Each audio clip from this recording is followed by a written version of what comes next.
The silence that saves. Clara Thornton's knees hit the frozen dirt as her legs finally gave out. 40 miles. She'd carried her dying daughter 40 miles through October cold, and now her body was done. Behind her, 2 boys stood like ghosts, too hungry to cry, too tired to speak. The sign on the gate read, "Barn hand wanted. No women, no children, no exceptions." Clara pulled herself up and pushed the gate open anyway. If you're watching from anywhere in this world, drop your city in the comments below. I want to see how far Clara's story travels. Hit that subscribe button and stay until the end, because what happens next will shatter your heart and piece it back together. The gate screamed when Clara shoved it. "Mama!" Samuel grabbed her arm. "The sign—" "I saw it. It says no women." "I can read, Sam." "Then why are we—" "Because Lily ain't ate in 3 days. Because Tommy can't walk no more.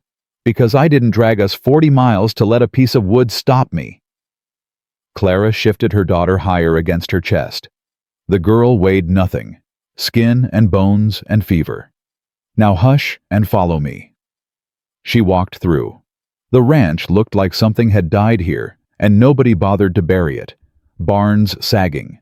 Fences rotting. Smell of manure so thick it burned her eyes. A man came out of the big barn. Tall, hard-looking. Gray in his hair, stone in his face. He stopped 20 feet away and just stood there staring at her like she was a coyote that wandered onto his land. Clara stared right back. "Ranch is closed." His voice sounded like he'd forgotten how to use it. "I ain't visiting. I'm here for the job." "You blind." "I see fine." "Then you saw my sign." "I saw it." "No women, no children." He crossed his arms. "Meant every word. And I mean every word when I say I'm here for the job." The man's jaw went tight. His eyes dropped to Lily limp in Clara's arms, face flushed red with fever, breathing shallow and wrong. "Your girl's sick," he said. "She's starving. We all are. That ain't my problem.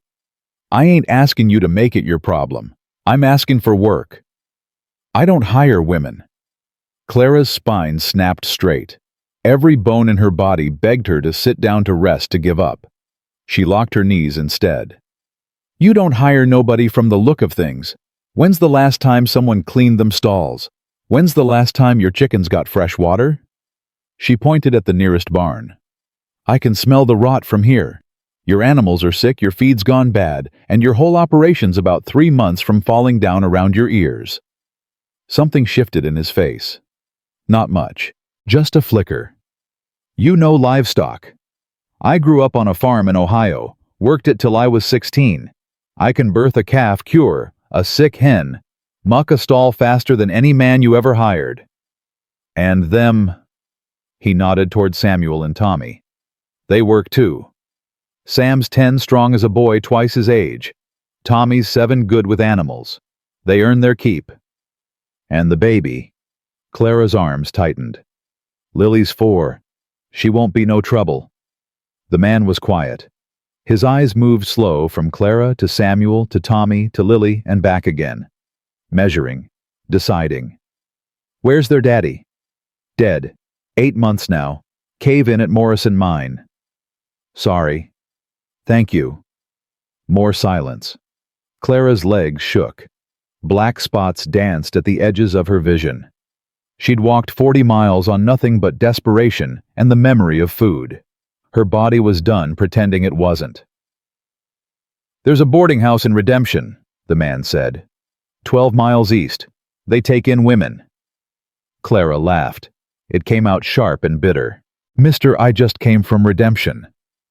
His whole body changed, shoulders stiffened, eyes narrowed. "You came from the Golden Rest." "Yeah." "Victor Crane's place." "That's right." The man's hands curled into fists at his sides. "What did Crane do?"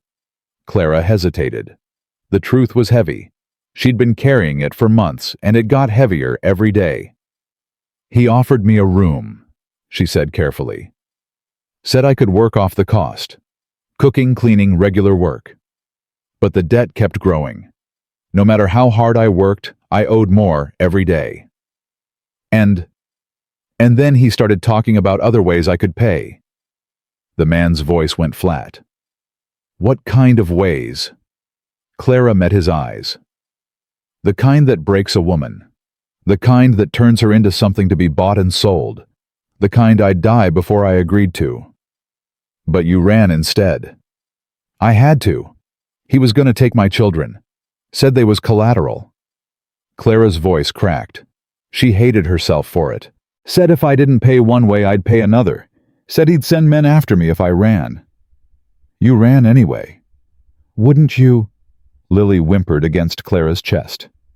A thin, weak sound barely there. The sound of a child too far gone to cry proper. Mama! Samuel's voice was tight with fear. She's burning up worse. Clara pressed her lips to Lily's forehead. Hot as a stove. Too hot. She looked at the man standing there with his hard face and his crossed arms and his sign that said, "No women, no children, no exceptions." Please. The word tasted like dirt, like surrender. Clara hadn't begged for nothing since she was 16 years old, since her daddy sold her to a stranger for $200 and a handshake. I ain't asking for charity, she said. I'll work harder than any man you ever hired. I'll clean your barns, fix your coops, tend your animals from dawn to dark. I'll earn every penny. Her voice broke again. But my girl needs food. She needs warmth. If you turn us away right now, she won't make it through the night. The man stared at her. Then he turned and walked toward the house. Clara's heart dropped through her feet. That was it. She'd begged, actually begged, and he'd walked away. Her children would die out here in the cold because one hard-hearted man couldn't see past a sign he wrote. You coming or not? Clara's head snapped up. The man had stopped halfway to the house. He was looking back at her over his shoulder. Got soup on the stove, he said. Ain't much, but it's hot. Your girl needs food and a bed. We'll talk about the job after. Clara's legs moved before her brain caught up. Sam? Her voice came out strange. Take Lily. I got her mama. Samuel lifted his baby sister like she weighed nothing. Because she did. Because 3 days without food had turned her into a ghost. Come on, Tommy. Samuel's voice was steady. Steadier than a 10-year-old's voice had any right to be. We're going inside. The kitchen was warm. That was the first thing Clara noticed. Actual warmth. After 3 days of cold that had seeped into her bones and made a home there. A fire crackled in the hearth. Something that smelled like heaven bubbled on the stove. Sit. The man pointed at the table. I'll get bowls. Clara collapsed into a chair. Tommy's head hit the table before she could stop him. The boy was asleep in seconds. Samuel carried Lily to the chair nearest the fire, still holding her like she might shatter if he let go. The man moved through the kitchen fast. Efficient. Like a man who'd done everything alone for a long, long time. He ladled soup into 4 bowls, tore chunks off a loaf of bread that looked 3 days old, and set it all on the table. Eat. Tommy didn't even wake up proper. His hand found the bowl on instinct, and he drank the soup straight from the rim, not bothering with the spoon. Sam. Clara kept her voice gentle. You too. Lily first. Lily can't eat on her own yet. I'll feed her. You eat. Samuel hesitated. His eyes were too old. Way too old for 10. Finally, he set Lily in Clara's lap and grabbed his own bowl. He ate slower than Tommy, but just as desperate. Clara dipped her fingers in the soup and touched them to Lily's lips. The little girl stirred. Her tongue darted out. That's it, baby. Just a little. Drop by drop. Slow and patient. The soup was thin, mostly broth, but Lily swallowed each mouthful. After a few minutes, her eyes opened. Mama. Clara's throat closed up. I'm here, sweetheart. I'm hungry. I know. Keep eating. The man watched from the corner, arms crossed, face unreadable. Clara felt his eyes on her, measuring, judging, deciding something she couldn't guess. When the bowls were empty and Tommy was snoring on the table, the man finally spoke. Name's Jedediah Callahan. Jed. This is my ranch. Clara Thornton. These are my children, Samuel Thomas and Lily. Jed nodded once. Job pays $20 a month, room and board included. You clean the barns, tend the chickens, keep the pigs from dying of neglect. You're up before dawn, and you don't stop till the work's done. 20. Clara frowned. Your sign said 25. Sign didn't account for feeding 4 mouths instead of 1. Fair enough. More than fair considering. I'll take it. Room off the kitchen. Small, but it's got a stove. You and the girl can sleep there. Boys can bunk in the... No. Jed's eyebrow went up. No. My children stay with me. All 3. Same room. That room ain't built for 4. Then we'll make it work. I ain't separating my family. Not for nothing. Not for nobody. Something flickered in Jed's eyes. Respect, maybe. Fine. Your problem, not mine. I'll handle it. You start tomorrow. Dawn. Chicken coop gets cleaned first. I want eggs collected before breakfast. It'll be done. Jed turned to leave, then stopped in the doorway. He stood there a long moment, back to them, shoulders tight with something he wasn't saying. Mrs. Thornton. Mr. Callahan. Victor Crane's a dangerous man. Got connections all over this territory. Judges, lawmen, people who owe him favors. Jed's voice went hard. If he decides to come after you, he won't stop at one try. Clara's stomach clenched. I know. And you came here anyway. Didn't have much choice. Jed turned around. His face was still stone, but something in his voice had changed. Long as you work for me, you're under my protection. Anyone comes onto this ranch looking to take you or your children, they'll answer to me first. Understand? Clara blinked. She hadn't expected that. I understand. Good. Get some rest. Long day tomorrow. He left. Clara sat in the warm kitchen, Lily sleeping in her arms, Tommy snoring on the table, Samuel watching her with those 2 old eyes. Mama. Samuel's voice was barely a whisper. Are we safe here? Clara looked around. Dusty, neglected, but warm, solid. I don't know, baby, but it's closer than we've been in a long time. Samuel nodded slow. I like him. You don't know him. I know he fed us, gave us a place to sleep, said he'd protect us. Samuel's jaw set, stubborn. Reckon that's enough to start. Clara reached out and smoothed the hair off her son's forehead. When'd you get so smart? Had to be. Somebody's got to look after you. Clara laughed. It surprised her, the sound of it. She hadn't laughed in months. Go to sleep, Sam. We got work in the morning. What about you? I'll sleep soon. But she didn't.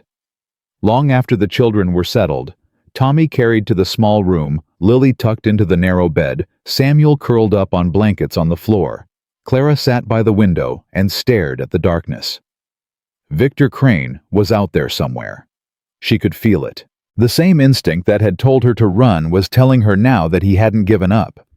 Men like Crane never did. She was property to him, a debt unpaid, an investment that had slipped away. He'd come for her. The only question was when. Clara was up before dawn. 3 hours of sleep. Not enough. But it would have to do. She splashed cold water on her face, checked on the children, all 3 still sleeping, and went to find the chicken coop. It was worse than she'd thought. Feed rotting on the ground. Water thick with slime. Nesting boxes full of filth.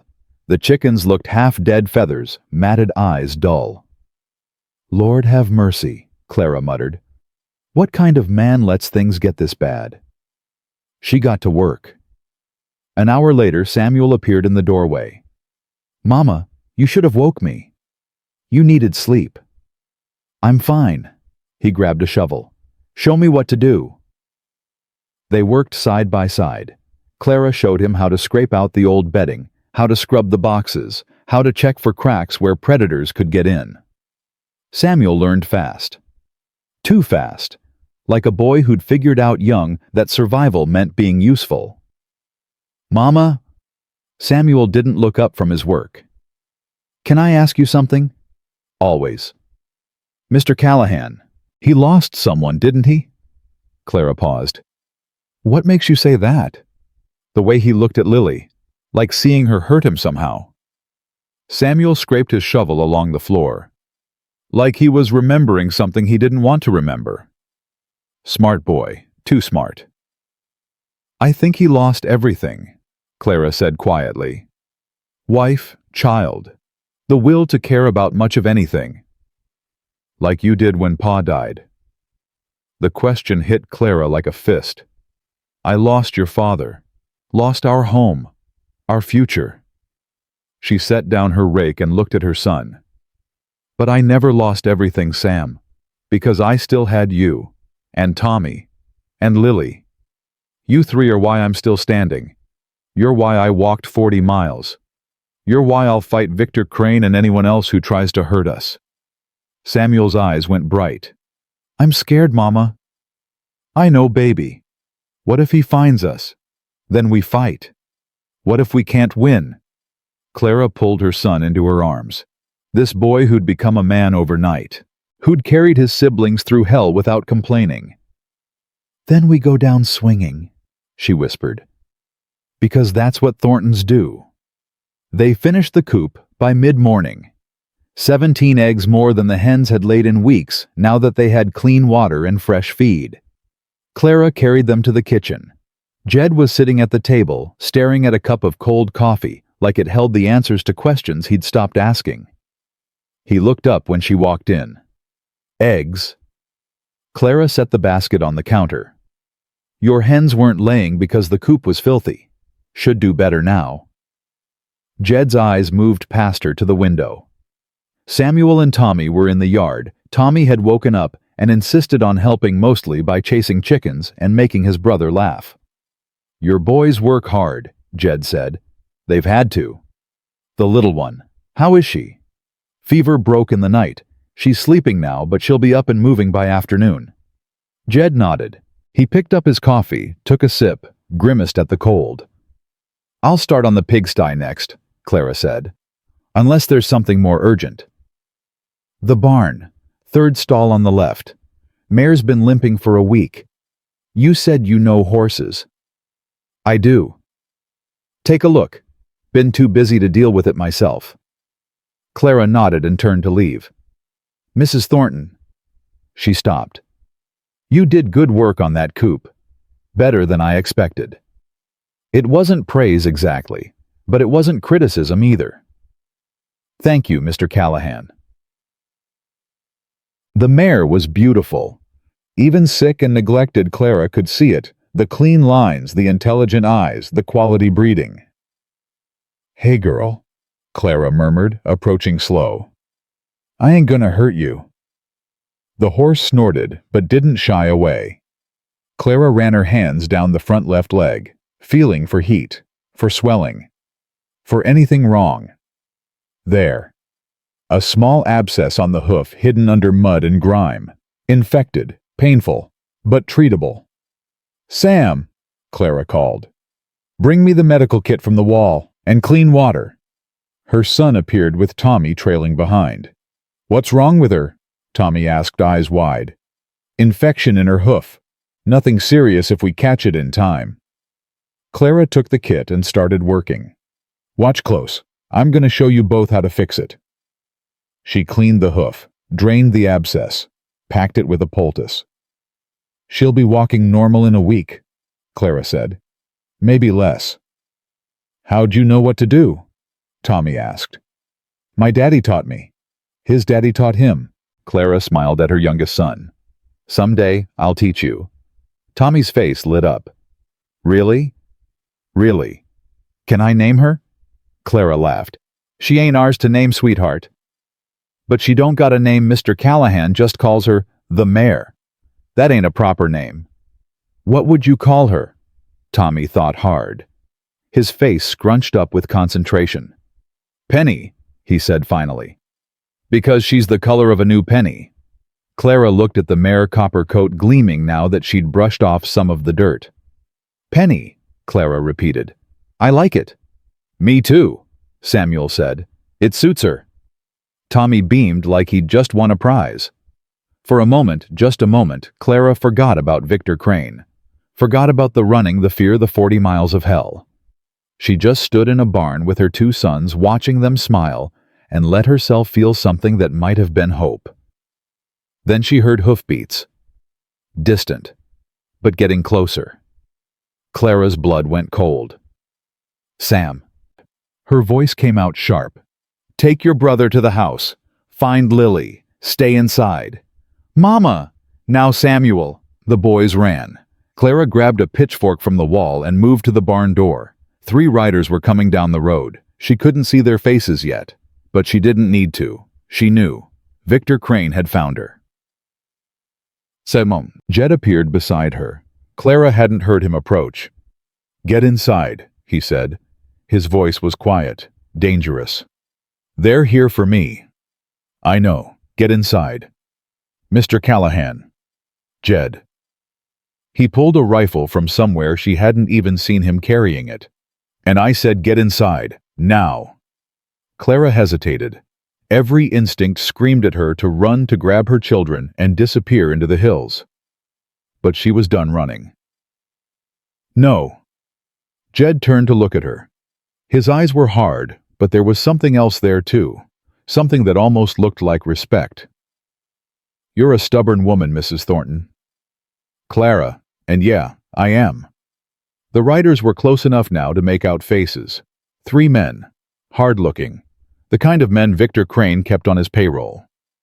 The one in front was older. Gray hair, scar through his eyebrow. He rode like a man who'd done bad things and slept fine after. He stopped his horse 20 feet away. "Jedediah Callahan," the man said. "Been a while?" "Garrett." Jed's voice was ice. "Get off my land."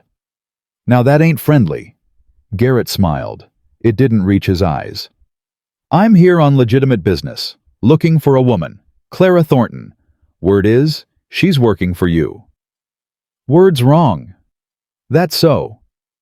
Garrett's eyes slid past Jed to Clara. "Funny, she looks an awful lot like the woman I'm looking for." "You're looking at my cook." "Your cook." Garrett laughed. "That's rich.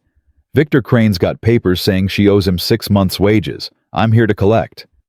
"Crane's papers ain't worth the ink they're printed with." "Judge in redemption disagrees." "Then the judge in redemption is bought and paid for, same as you." Garrett's smile faded. "I'm gonna give you one chance, Callahan. Hand over the woman and we ride out peaceful. Nobody gets hurt. And if I don't, then things get unpleasant." Jed raised his rifle. "Get off my land." The 2 men behind Garrett went for their guns. A shot rang out. Clara flinched. But it wasn't Jed who'd fired. A man stepped out from behind the barn, older, weathered, holding a rifle that was still smoking. "I'd keep them hands where I can see 'em," the man said calmly. "Next shot won't be a warning." Another man appeared from the other side of the yard. Then another. Ranch hands. Clara hadn't even known Jed had ranch hands. Garrett looked around. His smile was completely gone now. "This ain't over, Callahan." "Yeah, it is. Victor Crane don't give up easy." "Neither do I." Jed stepped forward, rifle aimed at Garrett's chest. "You ride back to Crane. You tell him Clara Thornton is under my protection. You tell him if he sends anyone else onto my land, they won't ride back out. You got that?" Garrett's eyes flicked to Clara. Something ugly moved across his face. "She ain't worth dying for, Callahan." "Maybe not to you." The 2 men held each other's gaze for a long, tense moment. Then Garrett wheeled his horse around. "This ain't over," he said again. "Ride out, Garrett, before I change my mind about letting you." The 3 men rode away. Clara didn't realize she was shaking until Jed turned to look at her. "You all right?" "Yeah." Her voice came out steadier than she felt. I'm all right. They'll be back. I know. You still want to stay? Clara looked at this man, who'd just faced down 3 armed men for a woman he barely knew, who'd offered her protection without asking for anything in return. Yeah, she said. I still want to stay. Jed nodded once. Something that might have been a smile flickered across his hard face.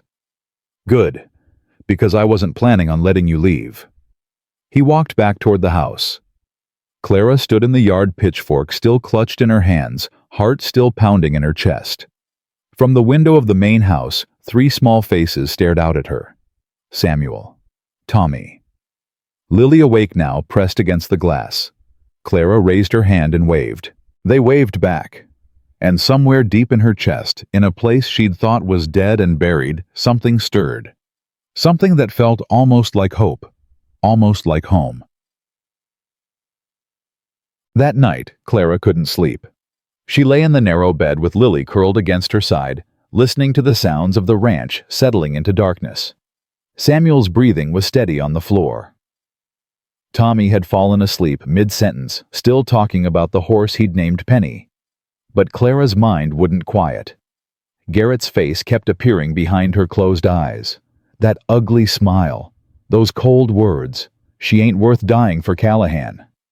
And Jed's answer, maybe not to you. What did that mean? Why would a man she'd known for 2 days stand between her and armed men? Why would he risk his ranch, his life, for a woman who'd shown up at his gate with nothing but desperation and 3 hungry children? Clara turned onto her side and watched the moonlight creep across the floor. She didn't trust kindness. Kindness always came with a price. Her father had been kind before he sold her. Henry had been kind before he started treating her like property. Victor Crane had been the kindest of all, right up until he wasn't. But Jed Callahan didn't feel like any of them. He was hard, rough, barely spoke more than necessary. But when he'd stood in that yard with his rifle raised, something in his eyes had told her the truth. He meant what he said. He'd protect her or die trying. The question was why. Clara finally fell asleep as the first gray light touched the horizon. She dreamed of running, of hoofbeats behind her, of Lily's weight growing heavier in her arms until she couldn't carry her anymore. She woke to the smell of coffee. For a moment, Clara didn't know where she was. The bed was unfamiliar. The ceiling was wrong. Then memory flooded back and she sat up fast, heart pounding. The children were gone. Clara threw off the blanket and stumbled into the kitchen, still half asleep, still caught in the panic of her dreams. She stopped dead. Jed Callahan was standing at the stove with a spatula in his hand. Tommy sat at the table chattering away about something while shoveling eggs into his mouth. Samuel was there, too quiet but eating. And Lily. Lily was in Jed's arms. The big man held her daughter like she was made of glass, one arm supporting her weight, while he somehow managed to flip eggs with his free hand. Lily was babbling at him, pointing at things, and Jed was nodding along like he understood every word. Mama.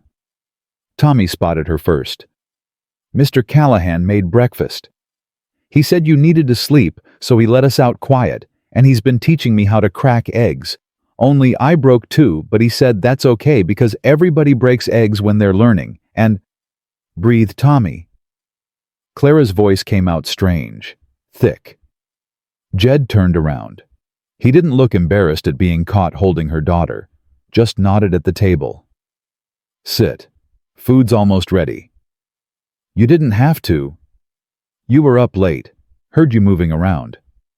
Jed slid eggs onto a plate and set it in front of her. Eat. Clara sat down because her legs weren't working right. She stared at the plate. Eggs, toast, coffee already poured. Her children fed and happy and safe. When was the last time someone had taken care of her? She couldn't remember. Mrs. Thornton. Jed's voice cut through her thoughts. Clara, you all right? Yeah. She picked up her fork. Yeah, I'm fine. She wasn't fine. Something was cracking open inside her chest, something she'd kept locked away for years. But she couldn't fall apart now. Not in front of her children. Not in front of this man who kept doing things that didn't make sense. Thank you, she said quietly. For breakfast. For letting me sleep. Jed shrugged. You worked hard yesterday. Can't have you collapsing before noon. Still, thank you. Their eyes met across the kitchen. Something passed between them. Clara didn't have words for it. Recognition, maybe. Two people who'd forgotten what kindness felt like, stumbling across it in the last place they expected. Lily reached up and patted Jed's face with her small hand. Mr. Cowboy, she said seriously. More eggs. Jed's expression didn't change, but Clara could have sworn she saw something soften around his eyes. Yes, ma'am, he said, and went to make more eggs. The days fell into a rhythm after that. Clara was up before dawn every morning, tending the chickens, checking on the pigs mucking out stalls. Samuel worked beside her, learning everything she taught him with a focus that sometimes scared her. Tommy bounced between helping and playing, equally fascinated by the chickens and the horses and the barn cats that appeared from nowhere to wind around his ankles, and Lily followed Jed. It happened gradually, so slowly, Clara almost didn't notice at first.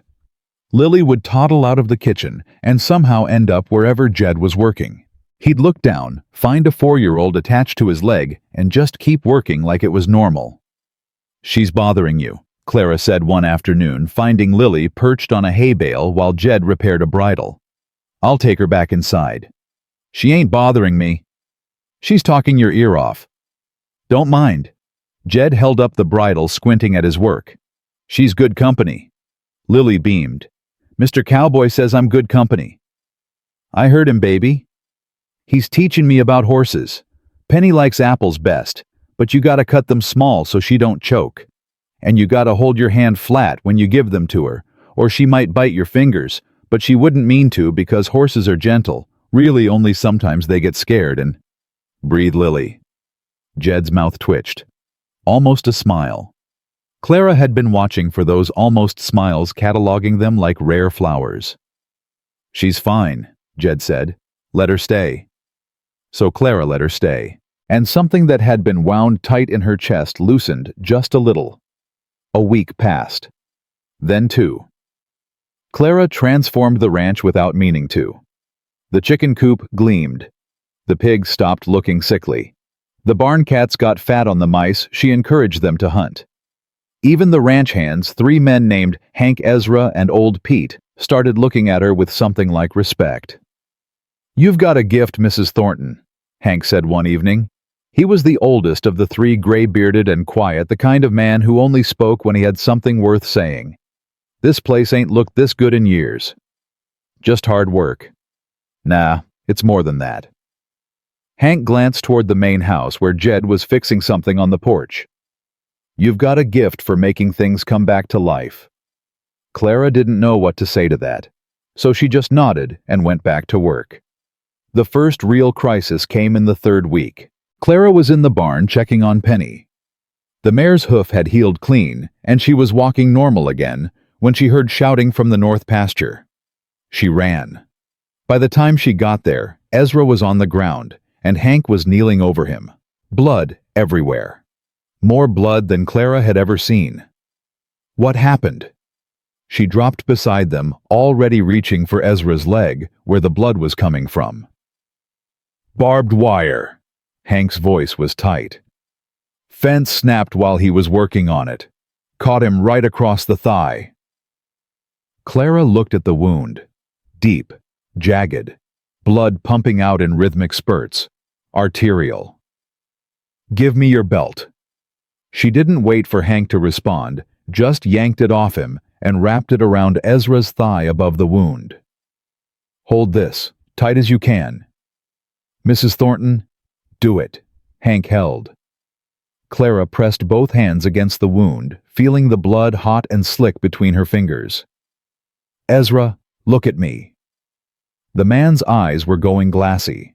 Shock setting in. Ezra, look at me. His eyes focused, barely. You're gonna be fine, Clara said. You hear me? I've seen worse than this. You're gonna be fine, but I need you to stay awake. Can you do that? Yes, ma'am. His voice was weak, wrong. Good. That's good. Clara looked at Hank. Where's Jed? Rode out to check the south fence line this morning. Won't be back for hours. Then you're gonna help me. We need to get him to the house. I need clean water, clean cloth, and whiskey. Lots of whiskey. Whiskey. For the wound, not for drinking. Clara adjusted her grip, pressing harder. The bleeding was slowing, barely. Now help me move him. They got Ezra to the kitchen somehow. Clara lost track of the details, just muscle and sweat and the metallic smell of blood. She laid him on the table she'd eaten breakfast at that morning and went to work. The wound was bad, worse than she'd let on. The wire had cut deep, nicking something important. If she didn't close it right, he'd bleed out before nightfall. Hold him down, she told Hank. This is gonna hurt. She poured whiskey into the wound. Ezra screamed, thrashed. Hank pinned him to the table with all his weight. Clara didn't flinch. She'd done this before. In mining camps where the nearest doctor was 50 miles away and men got hurt every day. You learned or you watched people die. She'd learned. She cleaned the wound, found the bleeder, tied it off with thread from her sewing kit because there wasn't anything else. Then she stitched him up 23 stitches neat and small, the way her mama had taught her to sew before everything went wrong. By the time she finished, her arms were shaking and her dress was soaked with blood. But Ezra was breathing. His color was coming back. Is he gonna make it? Hank's voice was rough. Yeah. Clara wiped her hands on a rag that used to be white. He needs rest. Clean bandages twice a day. No work for at least 3 weeks. Where'd you learn to do that? Clara looked down at her hands, still trembling, still red. Places where there wasn't any other choice. Jed rode in at sunset. He walked into the kitchen and stopped dead at the sight of Ezra unconscious on the table, Clara sitting beside him, still covered in blood. What the hell happened? Clara told him. Short sentences, just the facts. Jed listened without interrupting. When she finished, he crossed to the table and looked at her stitches, examined them close. You did this? Yes. Where'd you learn? Mining camps. Men got hurt all the time. Somebody had to know what to do. Jed was quiet for a long moment. Then he looked at Clara, really looked at her like he was seeing her for the first time.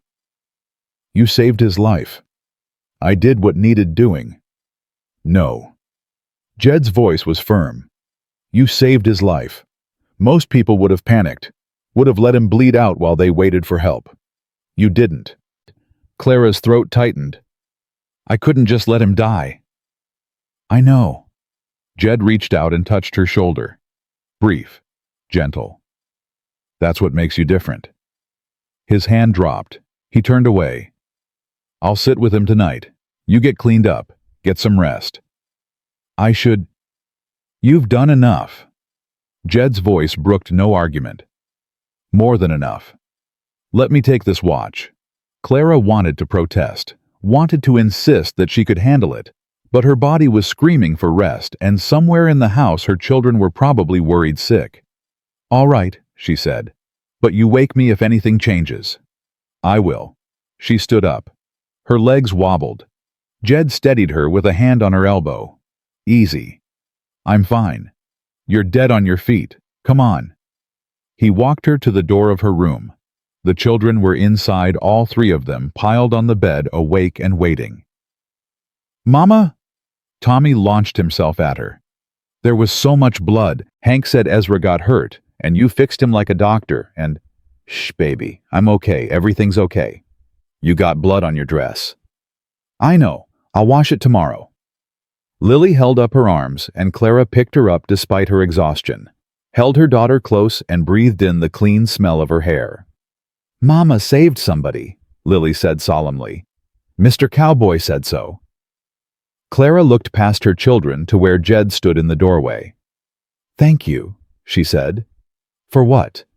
For letting me rest, for watching over Ezra, for... She trailed off. There was too much to thank him for. She didn't have the words. Jed nodded once. Get some sleep, Clara. He closed the door behind him. Clara sank onto the bed with Lily still in her arms. Samuel scooted closer on one side, Tommy on the other. Her children surrounded her, warm and alive and safe. "You're a hero, Mama," Tommy whispered. "I'm not a hero, sweetheart. I'm just... You are." Samuel's voice was quiet but fierce. "You are a hero, and I'm proud to be your son." Clara's eyes burned. She blinked hard, refusing to let the tears fall. "I'm proud of all of you," she managed. "Every single day." They fell asleep like that, tangled together, holding on. Ezra healed. Clara changed his bandages twice a day just like she'd promised. Made him drink water and eat soup even when he complained. Made him stay in bed even when he swore he was fine.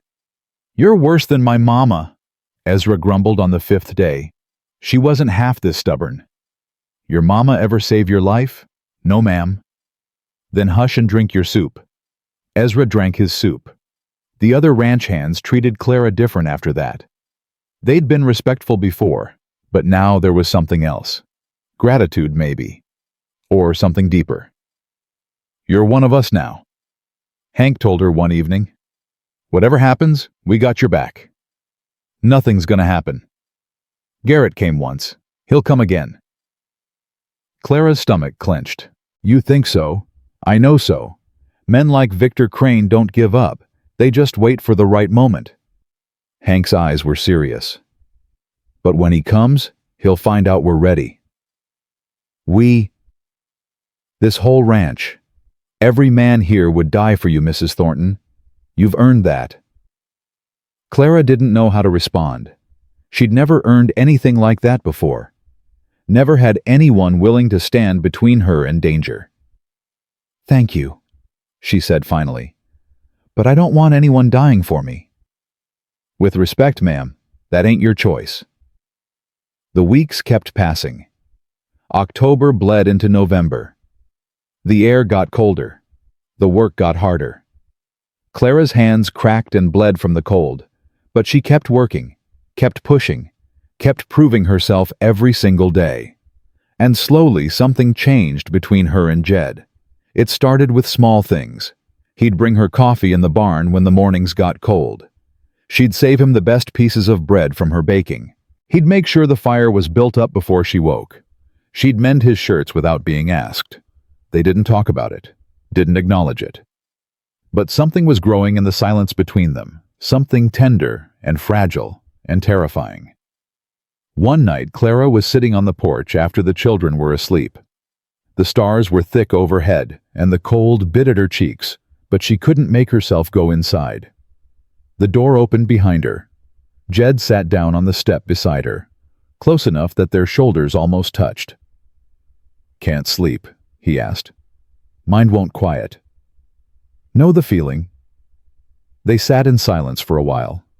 It wasn't uncomfortable, just two people who'd learned that some things didn't need words. "Can I ask you something?" Clara said finally. "You can ask." "That day with Garrett, when you stood between him and me." Clara's voice was careful. "Why'd you do it?" Jed was quiet for a long moment. "Because it was right." "That's not a real answer." "It's the only one I got." Clara shook her head. "You barely knew me. I'd been here 2 days. You could have handed me over and been done with the trouble." "No." Jed's voice was hard. "I couldn't." "Why not?" He turned to look at her. In the moonlight, his face was all shadows and angles, but his eyes caught the light. "Because I looked at you and I saw Martha." Clara's breath caught. "Not in appearance," Jed continued. "Martha was fair-haired, gentle, soft-spoken. But the fire in you, that stubborn refusal to break no matter what life throws at you, that was Martha. That was the woman I married, the woman I loved. Jed. I watched her die." His voice cracked, just for a moment. "I held her hand while she bled out, and there wasn't a damn thing I could do. The baby was already gone. She was going too. And she looked at me with those eyes, so much love, Clara, so much love. And she said, 'Don't let this break you.'" Clara's eyes burned. But it did break me, Jed said. I let it. For 5 years I let it break me into pieces. I stopped caring about the ranch, about the men, about myself. I was just waiting to die. What changed? Jed looked at her, really looked at her. You walked through my gate. You looked me in the eye and refused to leave. You stood there with your dying daughter in your arms and dared me to turn you away. He shook his head slowly. I couldn't do it. Something in me, something I thought was dead, looked at you and woke up. Clara didn't know what to say. The weight of his words pressed down on her chest. I ain't good at this, Jed said quietly. Talking, feeling, any of it. But I need you to know something. What? You matter, Clara. You and your children, you matter to me. Tears slipped down Clara's cheeks. She didn't bother wiping them away. I don't know how to do this, she whispered. I don't know how to trust someone. Every man I've ever trusted has hurt me. I know. I'm scared. I know that too. What if I can't ever? Then you can't. Jed's voice was gentle, patient. I ain't asking for anything, Clara. I'm just telling you the truth. However long you're here, however long it takes for you to feel safe, I'll wait. And if you never feel safe, if you never trust me, that's all right too. You've still got a place here. You've still got protection. That don't change. Clara looked at this man who kept offering her things without asking for payment, who kept breaking every rule she'd learned about how the world worked. You're a good man, Jed Callahan. I ain't sure about that. I am. Clara reached out and touched his hand. Just for a moment. Just enough. I'm sure. They sat together in the cold until the moon moved across the sky. Not touching. Not talking. Just sharing the silence with someone who understood. When Clara finally went inside, something in her chest felt different. Lighter. Like a door she'd kept bolted for years had cracked open just a little. She checked on her children, all sleeping peacefully, and lay down in her narrow bed. For the first time since she could remember, she fell asleep without dreaming of running. But peace never lasted long in Clara's life. She should have known better than to trust it. The letter came on a gray November morning. A rider from town faced grim, an envelope in his hand, marked with the seal of the Redemption Courthouse. Clara knew what it was before she opened it. She read it once, twice, 3 times. Her hands started shaking. Clara, Jed had come up behind her. What is it? She handed him the letter. He read it. His face went from stone to something darker. Son of a bitch. What does it mean? Clara's voice was barely a whisper. It means Victor Crane's got a judge in his pocket. It means they're claiming you kidnapped your own children. It means they're coming to take them away and put you in jail unless you return to the Golden Rest to settle your debt. The world tilted. Clara grabbed the porch rail to keep from falling. They can't, she breathed. They can't take my children. They're gonna try. When Jed looked at the letter again, his jaw was tight enough to crack. 3 days. They're sending a marshal with a warrant. He crushed the paper in his fist. 3 days, Clara. Clara's legs gave out. She sat down hard on the porch steps, her whole body shaking, her mind screaming with a terror she couldn't contain. 3 days.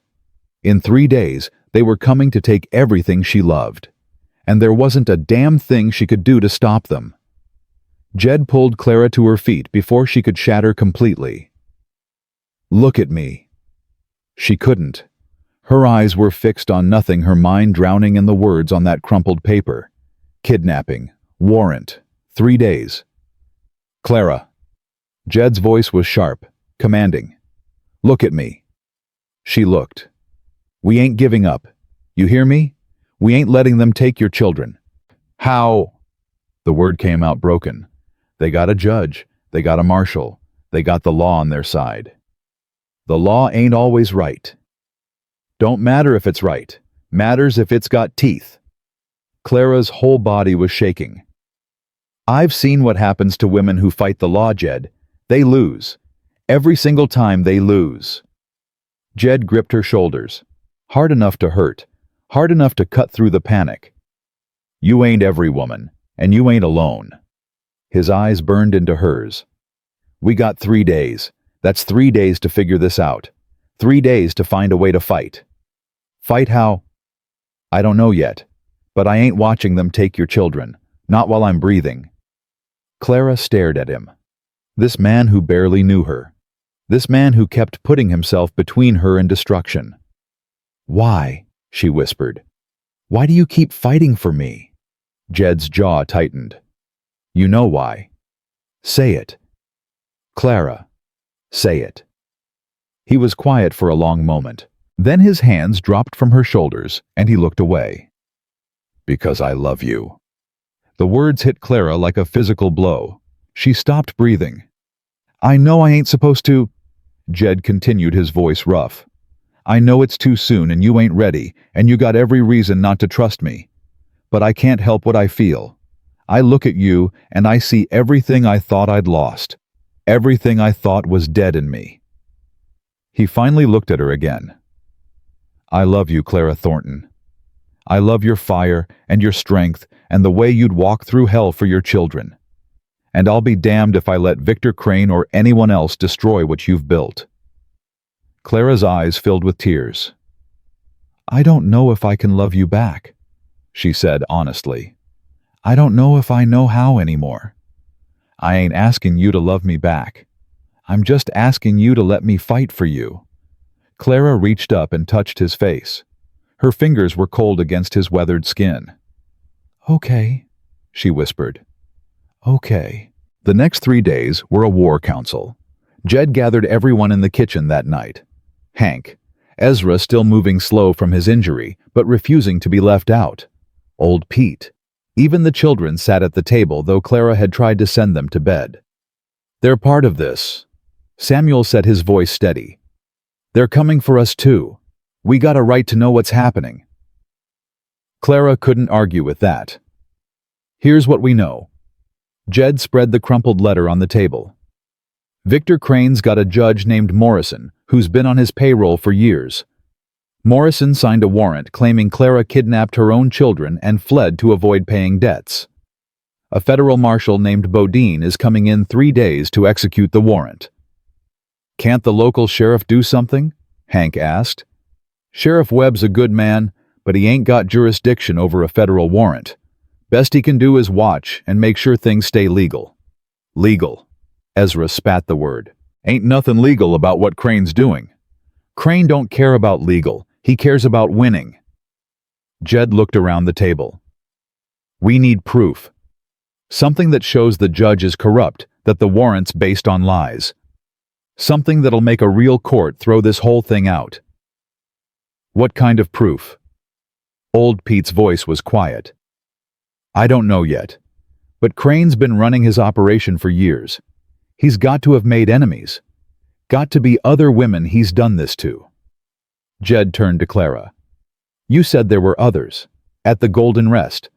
Other women trapped the same way you were. Clara nodded slowly. There were.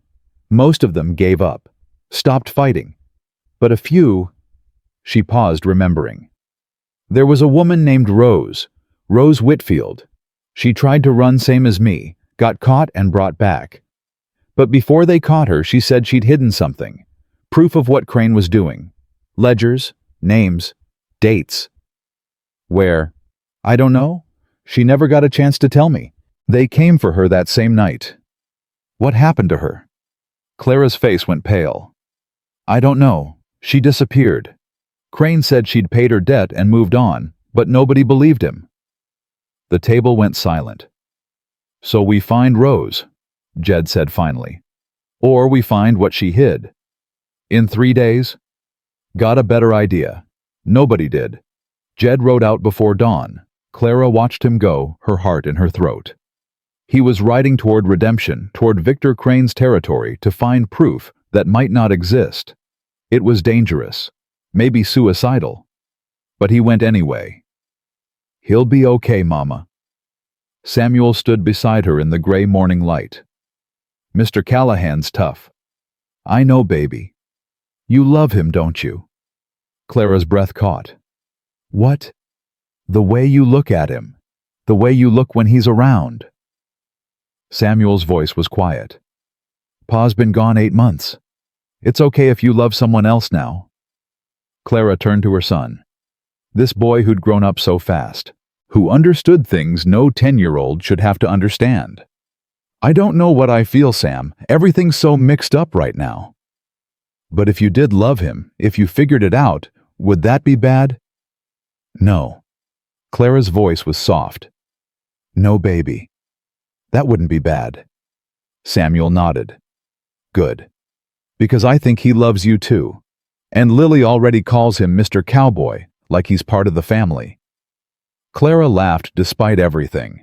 It came out watery and broken, but it was still a laugh. When did you get so wise? Had to be.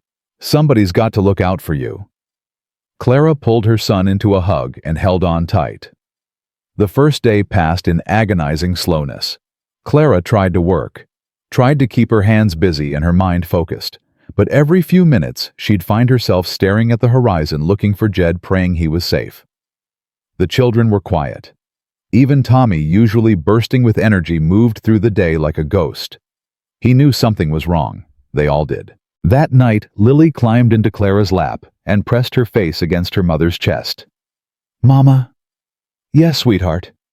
The bad man's coming, isn't he? The one you ran away from. Clara's heart clenched. How do you know about that?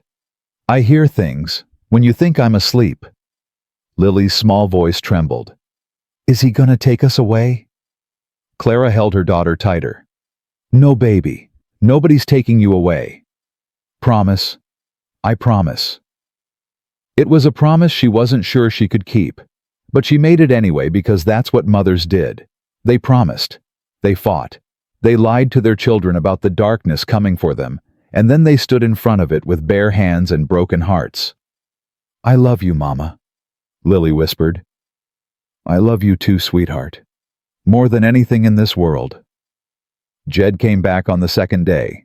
He rode in at sunset exhausted and covered in dust, but his eyes were bright with something that looked like hope. Clara ran to meet him before he'd even dismounted. Did you find something? Maybe? Jed swung down from his horse, wincing slightly.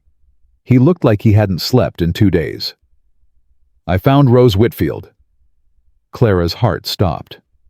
She's alive. Barely. Crane had her locked in a cabin about 5 miles from town. Uses it to keep women who cause trouble. Jed's voice was grim. She's in bad shape, Clara. Whatever he's been doing to her for the past year, it broke something. But she's alive, and she talked. What did she say? The ledgers are real. She hid them before Crane caught her. In a church, if you can believe it. Under a loose floorboard in the confession booth. Jed reached into his saddlebag and pulled out a leather-bound book. I got them. Clara took the ledger with shaking hands. Opened it. Names, dates, numbers. A careful accounting of every woman Victor Crane had trapped, used, and sold. 20 years of evidence written in neat columns like a merchant tracking inventory. Oh, God. Clara's voice was barely a whisper. All these women. There's more. Jed pulled out a folded paper. Rose gave me this. A letter she wrote to Judge Morrison 3 years ago begging for help. He never responded, but she kept a copy. And there's a note in Crane's handwriting at the bottom. Clara unfolded the letter. At the bottom, in a different hand, were 2 words, handled. $500. Proof of the bribe. Clara breathed. Proof of everything. Crane's operation, the judge's corruption, the whole rotten system. Jed's jaw was tight. We take this to a real judge, a federal one outside Crane's territory, and the whole house of cards falls down. But the marshal's coming tomorrow. I know. We don't have time to get to a federal judge. I know that too. Jed's eyes met hers. But we got something else. We got enough to make a stand. To make that marshal think twice before he does Crane's dirty work.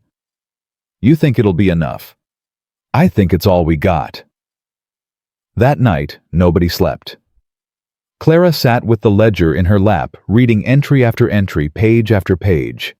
So many names, so many lives destroyed.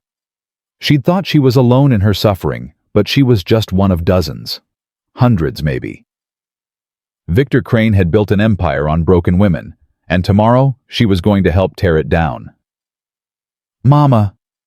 Tommy's voice came from the doorway. I can't sleep. Come here, baby. Tommy padded over and climbed into her lap, even though he was getting too big for it. He pressed his face against her shoulder. Are the bad men coming tomorrow? Some men are coming, but they ain't gonna take you. I won't let them. What if they try? Then we fight. Tommy was quiet for a moment. I'm scared, Mama. Me too, sweetheart. You are. Being scared don't mean you're weak. It means you understand what's at stake. Clara kissed the top of his head. Brave people get scared all the time. They just don't let it stop them. Is Mr. Callahan brave? The bravest man I know. I want to be like him when I grow up.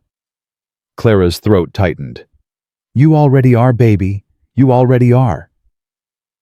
The marshal came at noon. Clara saw the dust cloud first, then the shapes of riders coming over the ridge. More than she'd expected, 6 men, maybe 7 plus a wagon. They were coming in force. Jed appeared beside her on the porch. You ready? No. Me neither. He touched her hand briefly. But we're doing this anyway. The ranch hands were already in position. Hank by the barn with a rifle, Ezra and old Pete flanking the yard. Even Sheriff Webb had come. He'd ridden out at dawn after Jed sent word about what they'd found. The riders stopped 30 feet from the porch. The man in front was tall and lean with a face like granite and a badge pinned to his chest. Federal Marshal, the real deal. Behind him, Clara saw a face that made her blood freeze. Victor Crane. He was fat and smiling, dressed in a fine suit that looked ridiculous out here in the dust and heat. His eyes found Clara and held her like a snake watching a mouse. Well, well. Crane's voice was oil and honey. There's my runaway. Get off my land. Jed's voice was ice. Now there's no need for unpleasantness. The marshal raised a hand. I'm Marshal Bodine. I've got a warrant for the arrest of Clara Thornton on charges of kidnapping and debt fraud. I'm also authorized to take custody of her children until the matter is settled in court. That warrant's based on lies. That's for a judge to decide, Mr. Callahan, not you. Bodine reached into his coat. I'm going to step down now and serve this warrant. I'd appreciate it if your men would lower their weapons. Not till you hear what we've got to say. Bodine paused. And what would that be? Jed stepped forward, the ledger in his hand. This is Victor Crane's personal record of every woman he's trapped, exploited, and sold over the past 20 years. Names, dates, amounts. He held up the letter. And this is proof that Judge Morrison has been taking bribes from Crane to look the other way. $500 to ignore a woman begging for help. Crane's smile faltered. That's preposterous. He sputtered. Those are obvious forgeries. Shut up. Bodine's voice cracked like a whip. He dismounted slowly, his eyes on the ledger. Let me see that. Jed handed it over. The marshal read in silence. His expression didn't change, but Clara saw his jaw tighten with every page he turned. This is... Bodine shook his head. Where did you get this? From a woman named Rose Whitfield. Crane had her locked in a cabin 5 miles from town. She's willing to testify. Crane's face went purple. This is absurd. That woman is a liar and a thief. I said shut up. Bodine turned to face Crane, and there was something dangerous in his eyes. You told me this was a simple debt collection. You told me the warrant was legitimate. It is legitimate. Judge Morrison signed this warrant. Bodine held up the letter. The same Judge Morrison who took $500 to ignore a kidnapping victim. I don't know anything about that. Mr. Crane. Bodine's voice was quiet. Deadly. I've served warrants for 15 years. I've seen a lot of guilty men, and I've gotten very good at knowing when someone's lying to me. He stepped closer to Crane. You're lying. Crane's mask cracked. His oily smile twisted into something ugly. You can't prove anything. Your word against mine. The word of a runaway whore against a respected businessman. Watch your mouth. Jed's voice was murder. Or what? Crane laughed. You'll shoot me in front of a federal marshal, go ahead. Then you'll hang, and I'll still get what I want. What you want is a crime. What I want is what's owed to me. Crane's eyes found Clara again. You think you can run from me? You think this rancher and his ledger can protect you? I own half the judges in this territory. I own the sheriff in Redemption. By this time next week, you'll be back where you belong, and your children. You'll never touch my children. Clara's voice cut through the yard like a blade. She stepped off the porch and walked toward Crane. Her legs were shaking, but she kept moving. She'd spent her whole life being afraid of men like him. Today, she was done. You want to know something? Clara's voice was quiet but steady. I used to be afraid of you. Used to lie awake at night terrified you'd find me. Terrified of what you'd do. She stopped 3 feet from him. But I'm not afraid anymore. You know why? Crane's smile flickered. Do tell. Because I finally understand what you are. You're not powerful. You're just pathetic. Clara's eyes burned into his. You trap women because no woman would ever choose you. You sell them because that's the only way anyone would ever want you. You're not a businessman, Victor. You're a sad, broken man who can only feel big by making others feel small. Crane's face twisted with rage. You little... Marshal Bodine. Clara turned her back on Crane. Deliberately. Dismissively. I'm willing to testify against this man. So is Rose Whitfield. So are probably a dozen other women whose names are in that ledger. All we need is a fair hearing. A real judge. Someone outside Crane's pocket. Bodine studied her for a long moment. Mrs. Thornton, he said slowly. When I rode out here this morning, I was planning to execute a warrant and be back in Redemption by nightfall. He held up the ledger. Now I'm planning to ride to Austin and present this evidence to the territorial court. Victor Crane won't be coming with me, but he won't be leaving either. What do you mean? I mean I'm arresting him. Bodine turned to Crane. Victor Crane, you're under arrest on suspicion of human trafficking, corruption of public officials, and unlawful imprisonment. You have the right to remain silent. I suggest you use it. Crane's face went white. You can't do this. I have connections. Your connections are about to get very uncomfortable. Bodine nodded to his men. Take him. 2 deputies moved forward. Crane tried to run, but he was fat and slow, and they caught him in 3 steps. He screamed as they dragged him toward the wagon. Screamed about lawyers and judges and powerful friends. Nobody listened. Clara watched them throw him in the wagon and chain his hands. She watched the man who'd haunted her nightmares reduced to a blubbering mess. She felt nothing. No triumph. No satisfaction. Just a vast, empty relief. It was over. A hand touched her shoulder. Jed. You okay? Clara turned to look at him. This man who'd fought for her. Who'd ridden into danger to find proof. Who'd stood beside her against everything. Yeah, she said softly. I think I am. Mama! 3 small bodies slammed into Clara at once. Tommy and Lily and Samuel all talking at once, all crying, all holding on like they'd never let go. You did it, Tommy was shouting. You beat the bad man. You were so brave. Is it really over? Lily's voice was muffled against Clara's dress. He can't take us away. It's really over, sweetheart. Nobody's taking you anywhere. You were amazing, Mama. Samuel's voice was thick with tears he was trying not to shed. The way you stood up to him. The way you said all those things. I've never seen anything like it." Clara held her children tight. Her whole body was shaking with relief, with exhaustion, with the release of tension she'd been carrying for months. They were safe. Her children were safe. Marshal Bodine approached hat in his hands. "Mrs. Thornton, I owe you an apology. I should have looked into this warrant more carefully before I rode out here." "You didn't know?" "No, but I should have asked." Bodine's face was grave. "What Crane did to you, to all those women, it's unforgivable. I give you my word, he'll face justice. Real justice." "Thank you, Marshal. Thank you for having the courage to fight." Bodine put his hat back on. "Not many people stand up to men like Crane. What you did today, it matters." He mounted his horse and rode out with his men and his prisoner. Clara watched until they disappeared over the ridge. Then she sat down in the dirt and cried. Jed sat beside her. He didn't say anything, just put his arm around her shoulders and let her cry. The children gathered close, not understanding why Mama was crying when they'd won, but offering comfort anyway.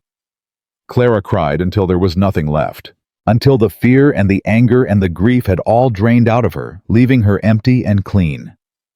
When she finally looked up, the sun was setting. The sky was painted in shades of orange and pink and gold. "What happens now?" she asked. Jed's arm tightened around her. "Now we live," he said simply. "Now we build something good." Clara leaned against him, her children pressed close on every side. For the first time since she was 16 years old, she believed it might actually be possible. The weeks after Victor Crane's arrest passed like a fever dream. Clara kept waiting for something to go wrong. Kept waiting for the other boot to drop, for the peace to shatter, for some new threat to come riding over the horizon. But nothing came.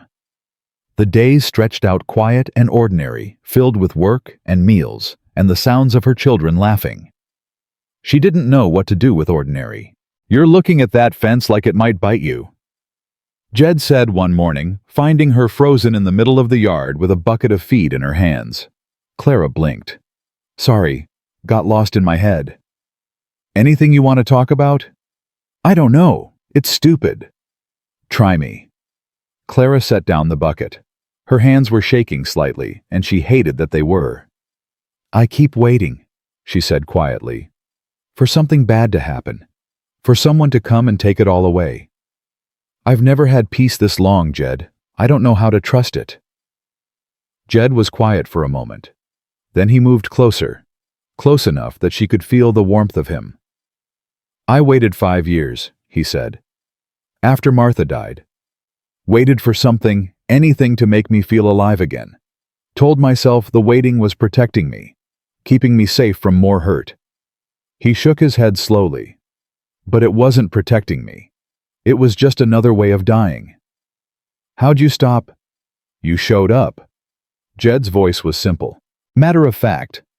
"You walked through my gate with 3 hungry kids and refused to take no for an answer.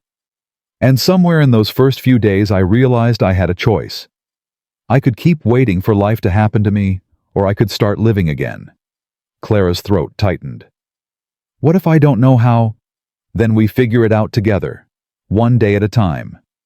She looked at him, this hard man who'd become soft in all the ways that mattered. This stranger who'd become the person she trusted most in the world. "Okay," she whispered, "one day at a time." The trial came in December.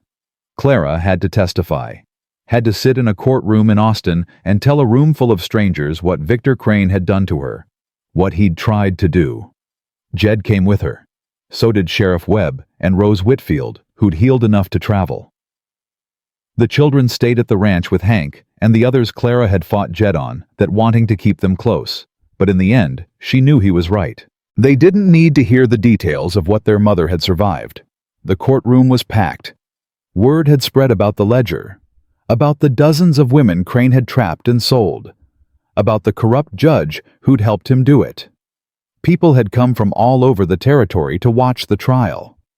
Clara sat in the witness chair and told her story. She told them about her husband dying in the mine, about stumbling into the golden rest with nothing but her children and desperation, about the debt that grew no matter how hard she worked, about the other arrangements Crane had suggested when she couldn't pay. She told them about running, about 40 miles through October cold with a dying daughter in her arms, about Jed Callahan's gate and the sign that said no women, no children, no exceptions. And she told them about the man who'd let her in anyway. When she finished, the courtroom was silent. The prosecutor stood up. "Mrs. Thornton, you've heard Mr. Crane's defense, that you signed a contract, that you knew the terms, that you fled without fulfilling your legal obligations." "Yes, sir, I heard it." "What do you say to those claims?" Clara looked directly at Victor Crane. He was thinner now, grayer. The weeks in jail had stripped away some of his oily confidence.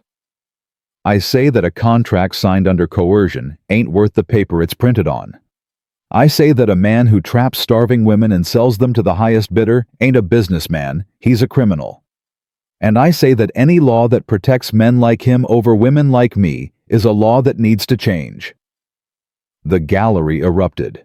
People were shouting, some in agreement, some in outrage. The judge banged his gavel for order. Through it all, Clara kept her eyes on Crane. He looked away first. The verdict came 3 days later. Guilty, on all counts. Human trafficking, corruption, fraud, unlawful imprisonment. The judge sentenced Crane to 25 years in the state penitentiary. Judge Morrison got 10 years for his role in the scheme. Clara was standing outside the courthouse when they led Crane away in chains. He passed within 10 feet of her, close enough that she could see the hatred burning in his eyes. "This isn't over," he hissed. "You think you've won. I've got friends. Your friends are gone." Clara's voice was calm, steady. "Your money's gone. Your power's gone. All you've got left is a cell and 25 years to think about what you did." Crane opened his mouth to respond. Clara turned her back on him and walked away. She didn't look back. The ride home took 3 days. Clara and Jed traveled in comfortable silence, the kind that didn't need filling. Sometimes they talked about the trial, about the ranch, about the future, but mostly they just existed in each other's company. On the second night, they stopped at a small inn. Jed got 2 rooms without being asked. Clara stood in the hallway between their doors, something unspoken hanging in the air. "Thank you," she said. "For what?" "For being patient, for not pushing, for understanding that I need time." Jed nodded slowly. "I told you I'd wait." "I know. And I want you to know." Clara stopped, swallowed hard. "I want you to know that I'm starting to feel something. Something I didn't think I could feel again. I just need a little more time to be sure. Take all the time you need. What if I never get there? What if I'm too broken?"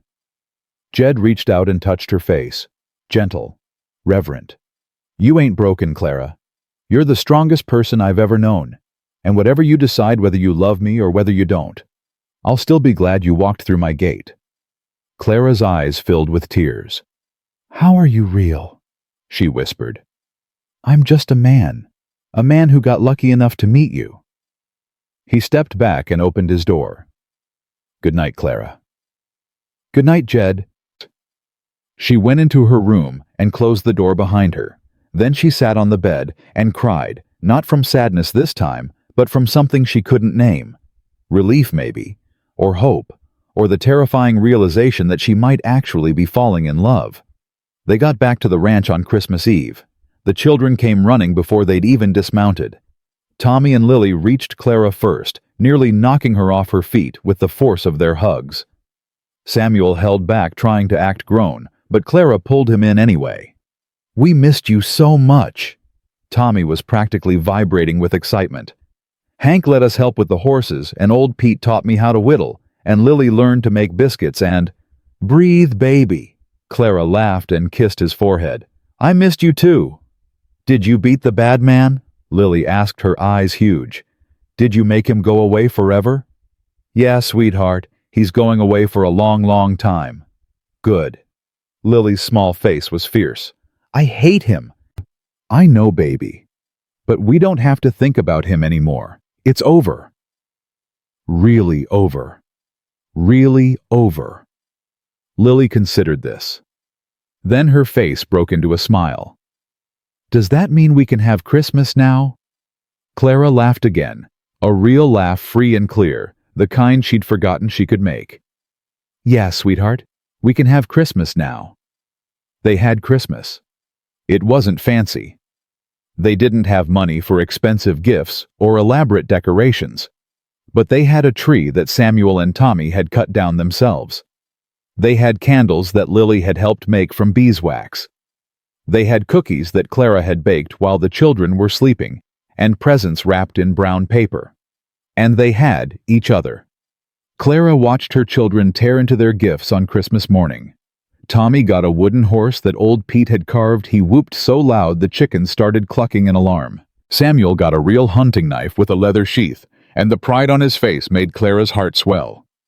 Lily got a doll that Jed had somehow found in town with a blue dress and real yarn hair, and she cradled it like it was the most precious thing in the world. "Thank you, Mr. Cowboy," Lily said solemnly, climbing into Jed's lap. "She's beautiful." "You're welcome, little one." "What did you name her?" Clara asked. Lily thought hard.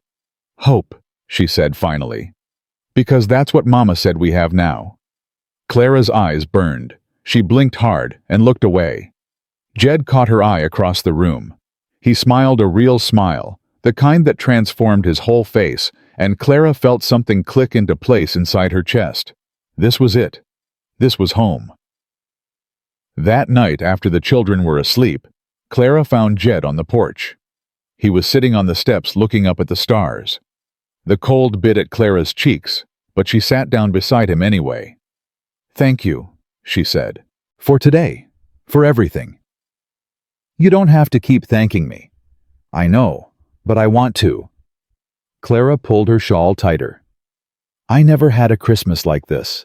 Not even when I was a child. My father wasn't much for celebrating." "What was he like?" "Mean. Drunk most of the time. Hit my mother until she died, then started hitting me." Clara's voice was flat, emotionless. It was the only way she could talk about it. "When I was 16, he owed money to a man named Henry Thornton. Gambling debts. He couldn't pay, so he offered me instead." Jed's jaw tightened. "Henry was twice my age. Not cruel exactly, just indifferent. I was a thing he'd acquired, not a person he'd married. He worked me hard and gave me children and died in a cave-in when Lily was 6 months old." "And then Crane." "And then Crane." Clara shook her head. "Sometimes I wonder what my life would have been if things had been different. If my father had been a good man. If I'd been able to choose who I married. If I'd had any say in anything at all." "You've got a say now." Clara looked at him. "Yeah, I do." They sat in silence for a while, watching their breath fog in the cold air.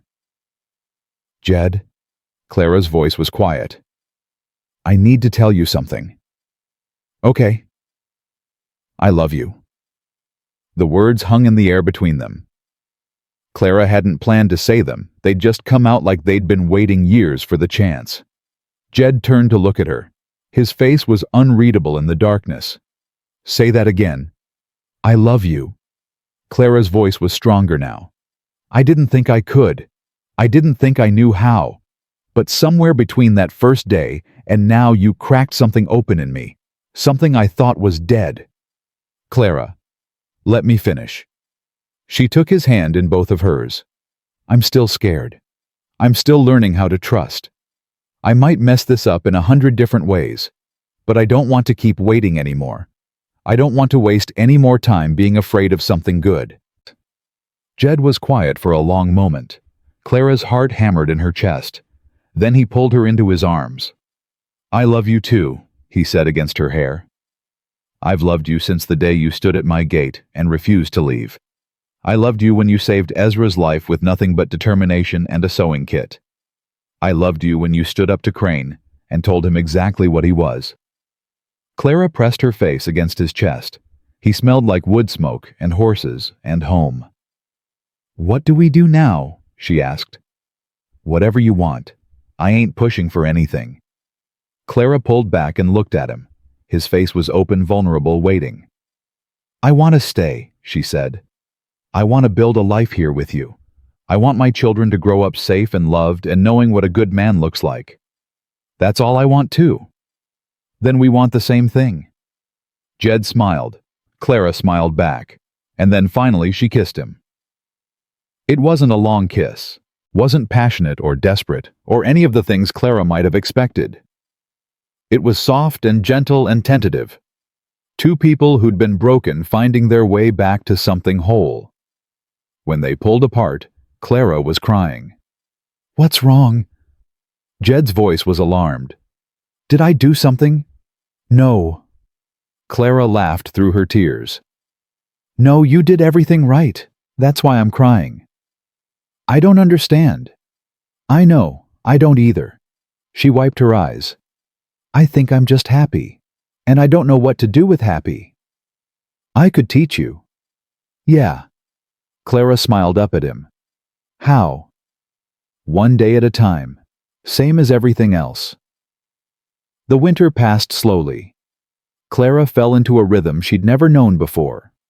Morning chores, breakfast with her family, work through the day, supper together at night. Simple things, ordinary things. The kind of life she'd dreamed about in her darkest moments, but never believed she could have. She and Jed didn't rush anything. They held hands sometimes, kissed when the children weren't looking, talked for hours about everything and nothing about their pasts, their fears, their hopes for the future. Samuel started calling Jed Sir, with respect instead of distance. Tommy followed Jed around like a puppy, desperate to learn everything about ranching, and Lily. Lily had claimed Jed completely. She called him Mr. Cowboy still, but she said it like other children said, Daddy. "She's attached to you," Clara said one evening, watching Lily fall asleep in Jed's arms. "I'm attached to her too." "It doesn't bother you being a father figure to children that aren't yours." Jed looked at her like she'd said something ridiculous.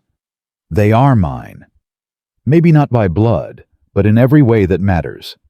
He shifted Lily's weight, brushing hair from her sleeping face. "I lost a child once. I thought I'd never get another chance. But your children, they gave me that chance. They gave me a reason to keep living." Clara's heart clenched. "Jed, I want to adopt them. Officially. Give them my name." He met Clara's eyes. "If you'll have me." Clara stopped breathing. "Are you asking?" "I'm asking you to marry me." Jed's voice was steady, but she could see the fear underneath. "I'm asking you to let me be your husband and their father. I'm asking for the rest of our lives." Clara's mind raced. A month ago, a week ago, she would have panicked, would have run from the weight of such a commitment. But now she just felt peace. "Yes," she said. "Yes. Yes, I'll marry you."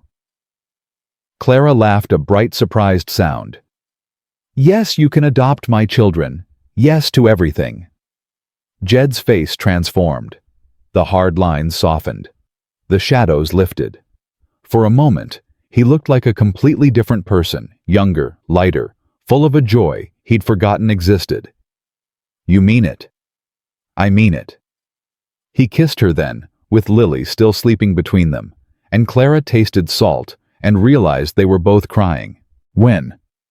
Jed asked when they finally pulled apart. "Soon, before I can talk myself out of it." "Spring." "When the weather breaks." Clara thought about waiting months, about more time to second-guess herself, to let fear creep back in. "No," she said. "Now, before the end of winter." "That's only a few weeks away." "I know." Jed studied her face. "You sure I don't want you to feel rushed? I've waited my whole life for something good. I don't want to wait anymore." Lily stirred in Jed's arms, murmuring something about horses.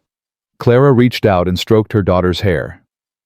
"Besides," she added softly, "I want her to have a father who chose her, not because he had to, Because he wanted to. I do want to, more than anything. Then let's not wait. Jed smiled that rare, beautiful smile that Clara had come to treasure. All right, he said. Let's not wait. They told the children the next morning. Tommy dropped his fork mid-bite. You're getting married, like real married. Like real married, Clara confirmed. And Mr. Callahan's gonna be our PA. Tommy's voice was rising with excitement. For real? If you want me to be, Jed said carefully. I know I can't replace your real father. I don't remember him much, Tommy admitted. I was little when he died, but I remember he wasn't around a lot, always working in the mines. Tommy, Clara started. I'm not saying I didn't love him. Tommy's face was earnest. I'm just saying I like having someone who's here, who teaches me things and eats supper with us and doesn't disappear for weeks at a time. Clara's heart ached. She hadn't realized how much her children had noticed Henry's absences, how much they'd felt the lack of a father who was truly present. Samuel. Jed turned to the older boy. You haven't said anything. Samuel was quiet for a long moment. His face was unreadable, so much like Clara's when she was guarding her thoughts. You make her happy, Samuel said finally. Mama, I mean, she smiles now, laughs. She didn't used to do that. Sam. It's true, Mama. Samuel looked at her directly. You were surviving before, now you're living. And if Mr. Callahan, if Jed is the reason for that, then I'm glad. Is that a yes? Jed asked. Samuel considered. Do I have to call you Pa? You can call me whatever you want. Jed is fine. Sir is fine. Even, hey you, if that's what feels right. A small smile tugged at Samuel's lips. Maybe I'll start with Jed. See how it goes. That works. Then yes. Samuel nodded. I'm glad you're marrying Mama. Lily had been quiet through all of this, which was unusual for her. Clara looked at her youngest daughter with concern. Lily? What do you think, sweetheart? Lily's face scrunched up with concentration. If you marry Mr. Cowboy, she said slowly, does that mean I can call him Daddy? Clara's throat closed up. She couldn't speak. Jed knelt down in front of Lily's chair, putting himself at her eye level. You can call me Daddy whenever you're ready, he said softly. Today. Tomorrow. Never if that's what you want. It's your choice. Lily reached out and put her small hand on Jed's face. Daddy, she said, testing the word. Then she smiled that brilliant, innocent smile that could light up a room. I like it. Jed pulled her into a hug so tight Clara worried for a moment he might crush her. But Lily just laughed and hugged him back. I have a daddy now, she announced to no one in particular. A real one. Clara wiped her eyes and pretended she wasn't crying. The wedding was simple. They held it in the barn, the same barn Clara had cleaned out months ago, now decorated with winter greenery and candles that made the whole space glow. Sheriff Webb officiated, having gotten himself ordained for the occasion. The ranch hands stood as witnesses, dressed in their cleanest clothes, with their hair slicked back. Clara wore a dress she'd made herself from fabric Jed had bought in town. Nothing fancy, just cream-colored cotton with small blue flowers embroidered along the hem. But it was new, and it was hers, and she'd chosen it herself. That was what mattered. Samuel walked her down the aisle. At 10 years old, he was trying so hard to be a man, and Clara had never been prouder of him. Tommy stood next to Jed as best man, because I'm his best friend. Tommy had explained seriously, and Lily served as flower girl, scattering dried rose petals with more enthusiasm than accuracy. When Clara reached the front of the barn and took Jed's hands, she wasn't nervous anymore. This was right. This was exactly where she was supposed to be. Dearly beloved, Sheriff Webb began, we are gathered here today. Wait. Lily's voice rang out across the barn. Everyone turned to look at her. What is it, sweetheart? Clara asked. Lily marched up to the front with her flower basket still clutched in her hands. She looked at Jed with absolute seriousness. "Do you promise to take care of Mama?" Jed nodded. "I promise." "And me and Tommy and Samuel?" "I promise." "And Penny the horse." A ripple of laughter went through the barn. Jed's lips twitched. "I promise to take care of Penny, too. And you won't leave. You won't go away and not come back." Jed knelt down so he was eye level with her. "I won't leave," he said quietly. "Not ever. Not for anything. I'll be here every single day for the rest of my life." Lily studied his face for a long moment. Whatever she was looking for, she seemed to find it. "Okay," she said. "You can marry Mama now." She went back to her spot next to Tommy. Clara was laughing and crying at the same time. "I apologize for the interruption," she told Sheriff Webb. "No apology needed." Webb's eyes were suspiciously bright. That might be the most important part of the ceremony. He cleared his throat and continued. The vows were simple. Clara promised to love, honor, and cherish, to stand beside Jed through good times and bad, to build a life together based on trust and respect and partnership. Jed promised the same, and then he added something that wasn't in any traditional vow. "I promise to protect you." He said, his voice rough with emotion. "Not because you're weak, you're the strongest person I know, but because you deserve someone in your corner. I promise to listen when you need to talk and be quiet when you need peace. I promise to love your children like my own, because they are my own. And I promise to spend every day of my life proving that you made the right choice walking through my gate." Clara couldn't see through her tears anymore. "I now pronounce you husband and wife," Sheriff Webb said. "Jed, you may kiss your bride." Jed cupped her face in his calloused hands and kissed her soft and sweet and full of promise. The barn erupted in cheers. Clara pulled back and looked at her husband, and smiled. "Hello, Mrs. Callahan," Jed said. "Hello, Mr. Callahan." "How does it feel?"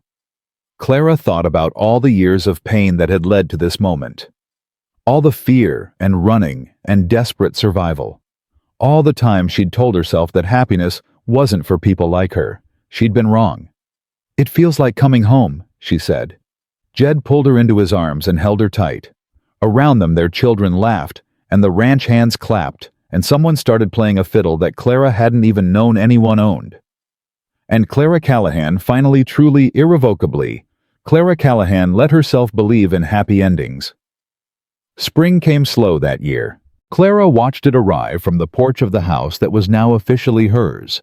The frost retreating inch by inch, the grass turning from brown to green, the first wildflowers pushing up through soil that had been frozen for months. She'd never paid much attention to seasons before. When you were running, when you were surviving, you didn't have time to notice whether flowers were blooming or leaves were falling. You just kept moving. Now she had time.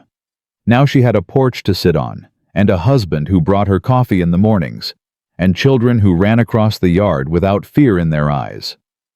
"You're thinking too loud again." Jed settled into the chair beside her, his own coffee steaming in his hands. "I can hear it from inside." Clara smiled. "Just watching the spring come in. And wondering when I'm going to wake up." Jed reached over and took her hand. His fingers were rough and warm and real. "You're awake," he said. "This is your life now. Our life." "I know, Clara shook her head. "It's been 6 months since I walked through your gate. Sometimes it feels like yesterday. Sometimes it feels like I've been here forever." "Which do you prefer?" "Forever. Definitely forever." They sat in comfortable silence, watching the sun climb higher. In the distance, Clara could hear Tommy's voice. He was in the barn with Hank, learning how to check the horse's hooves. Samuel was somewhere in the north pasture, helping with the new calves that had started arriving last week.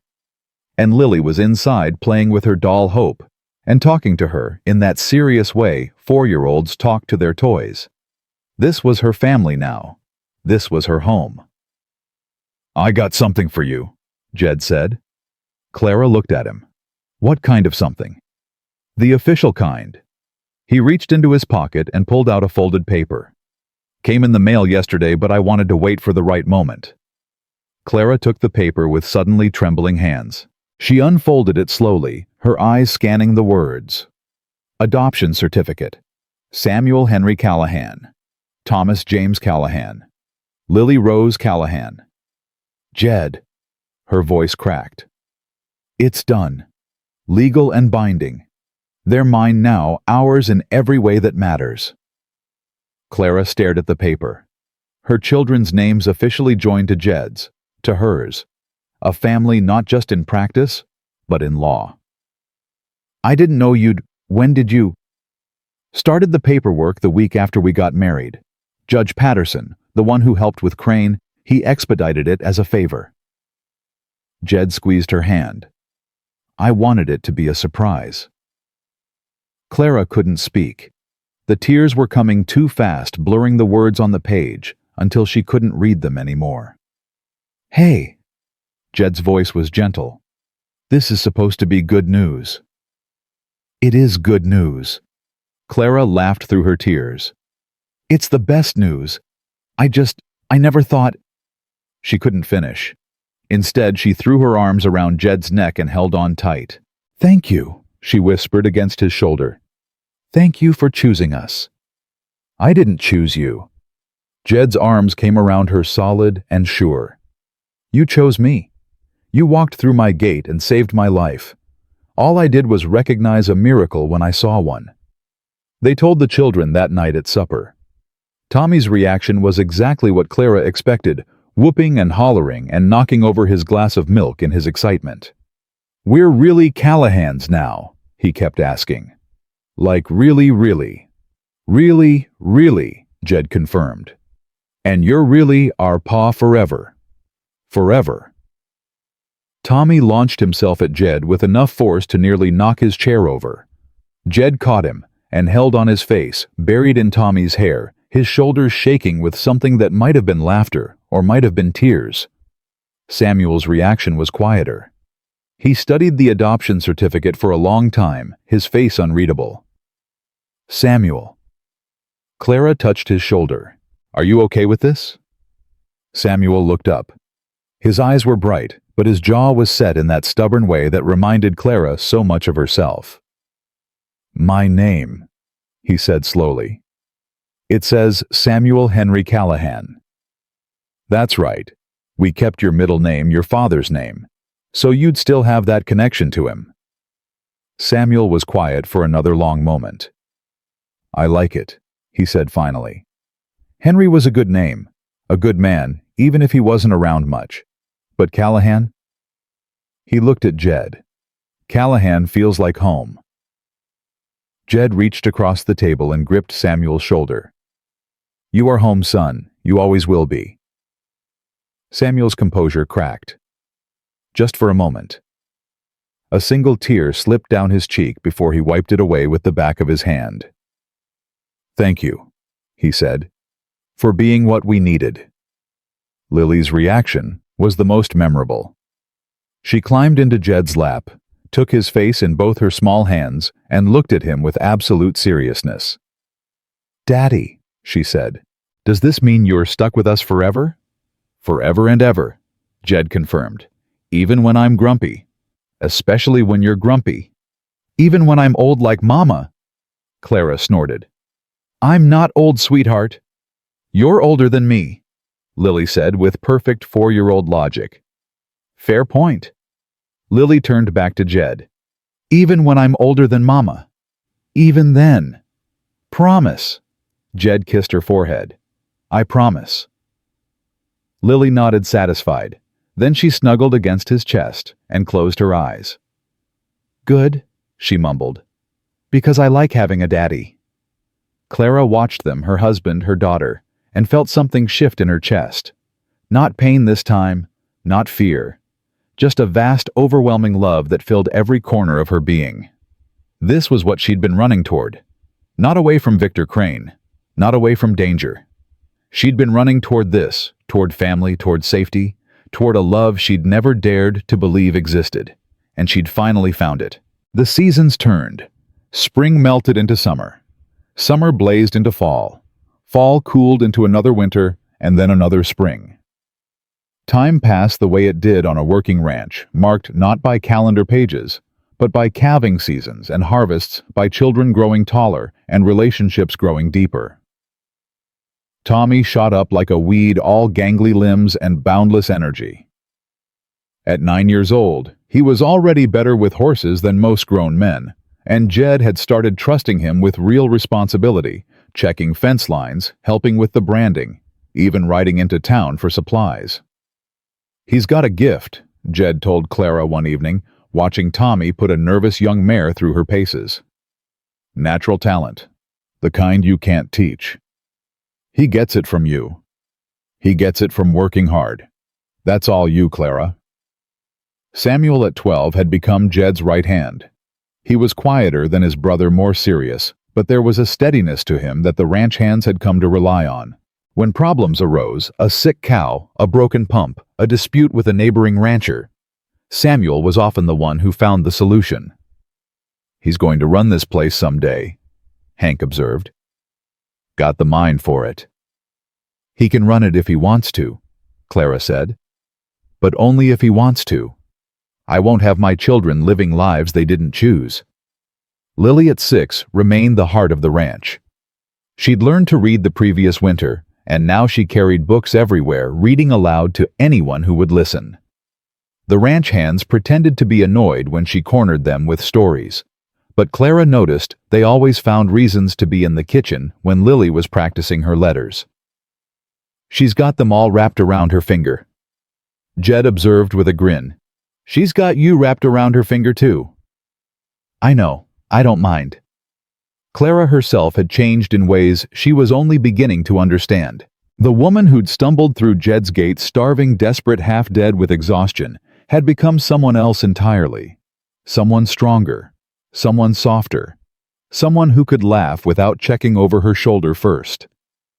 She still had nightmares sometimes. Still woke in the dark with her heart racing and phantom footsteps echoing in her ears. But now, when she woke, Jed was there. Solid and warm and real, and the fear faded faster each time. "Do you think about him still?" Jed asked one night when a nightmare had pulled Clara from sleep. "Crane." "Sometimes. Less than I used to."